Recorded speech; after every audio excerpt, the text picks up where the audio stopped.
السلام علیکم ورحمۃ اللہ وبرکاتہ۔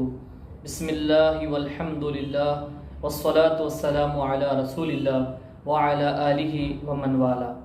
اللہم صلی علی محمد وعلی آل محمد۔ ناظرین و سامعین اکرام، آج میں آپ حضرات کے سامنے حج کی فضیلت اور افضلیت پر گفتگو کروں گا، ساتھ ہی ساتھ یہ بھی بتاؤں گا کہ خواتین کے لیے یعنی عورتوں کے لیے افضل عمل کون سا ہے۔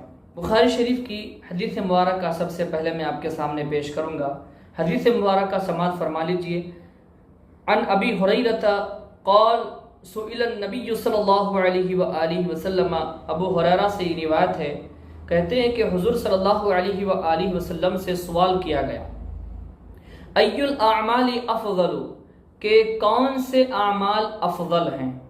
قال، تو رسول اللہ صلی اللہ علیہ وآلہ وسلم نے فرمایا، ایمان باللہ ورسولہ، یعنی کہ اللہ تبارک و تعالی پر اور رسول اللہ صلی اللہ علیہ وآلہ وسلم پر ایمان لانا، یہ سب سے افضل اعمال ہیں، سب سے زیادہ فضیلت، سب سے زیادہ افضل کون سا عمل ہے؟ اللہ تبارک و تعالی پر، رسول اللہ صلی اللہ علیہ وآلہ وسلم پر ایمان لانا۔ قیل ثم ماذا، پھر کہا گیا کہ کون سا اس کے بعد میں؟ قال جہاد فی سبیل اللہ، اللہ کی راہ میں جہاد کرنا، یہ اللہ تعالیٰ کے نزدیک سب سے افضل عمل ہے۔ پھر اس کے بعد میں فرمایا قیل ثم ماذا، کہا گیا کہ پھر اس کے بعد کون سا؟ قال، تو حضور پاک علیہ الصلوۃ والسلام فرماتے ہیں، حج مبرور، حج مقبول ہے، یعنی کہ تیسرے درجے پر، تیسرے نمبر پر حج مقبول کو رکھا۔ حج مبرور یعنی حج مقبول۔ حج ہی کیوں نہیں فرمائے؟ حج مقبول کیوں؟ اس لیے کہ ہر کسی کا حج قبول نہیں ہوتا، نیتوں پر دار و مدار ہوتا ہے۔ انما الاعمال بالنیات، تمام اعمال کا دار و مدار نیتوں پر رکھا گیا ہے، تو ہر کسی کا حج قبول نہیں ہوتا۔ تو جس کا حج قبول ہو گیا، عاجزی کے ساتھ، انکساری کے ساتھ اور تمام احکام کو جانتے ہوئے تمام ارکان حج کو ادا کرتے ہیں، تو ان کا حج قبول ہو جاتا ہے، اس لیے حج مبرور کہا گیا ہے۔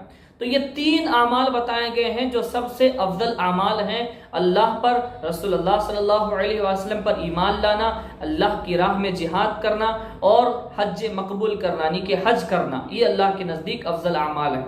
پھر دوسری حدیث بخاری شریف میں ہے، عن عائشہ ام المومنین رضی اللہ عنہا انہا قالت، حضرت عائشہ رضی اللہ تعالی عنہ سے روایتیں فرماتی ہیں، یا رسول اللہ صلی اللہ علیہ وسلم نر الجہاد افضل العمل، یا رسول اللہ صلی اللہ علیہ وسلم ہم دیکھتے ہیں، اب آپ عورتوں سے متعلق فرما رہی ہیں کہ عورتوں کے لیے فرما رہی ہیں، یا رسول اللہ صلی اللہ علیہ وسلم ہم دیکھتی ہیں کہ افضل عمل تو اللہ کی راہ میں جہاد کرنا ہے، افضل عمل اللہ کی راہ میں جہاد کرنا ہے۔ افلا نجاہد، کیا ہم جہاد نہ کریں؟ کیا ہم عورتیں، ہم خواتین، ہم بھی جہاد میں شریک نہ ہو جائیں؟ کیا ہم بھی جہاد نہ کریں؟ قال، حضور پاک صلی اللہ علیہ وسلم فرماتے، لا، نہیں، عورتوں کے لیے افضل یہ نہیں ہے، بلکہ کیا ہے؟ لیکن افضل جہاد حج مبرور، عورتوں کے لیے افضل جہاد حج مبرور یعنی کہ حج مقبول ہے۔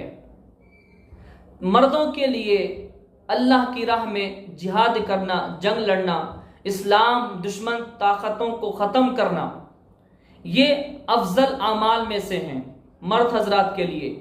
اس کے بعد تیسرے نمبر پر مردوں کے لیے حج ہے، لیکن عورتوں کے لیے جنگ میں شریک ہو کر جنگ کرنا، جہاد کرنا، جہاد میں شریک ہونا، یہ افضل نہیں، بلکہ عورتوں کے لیے افضل عمل حج مقبول ہے۔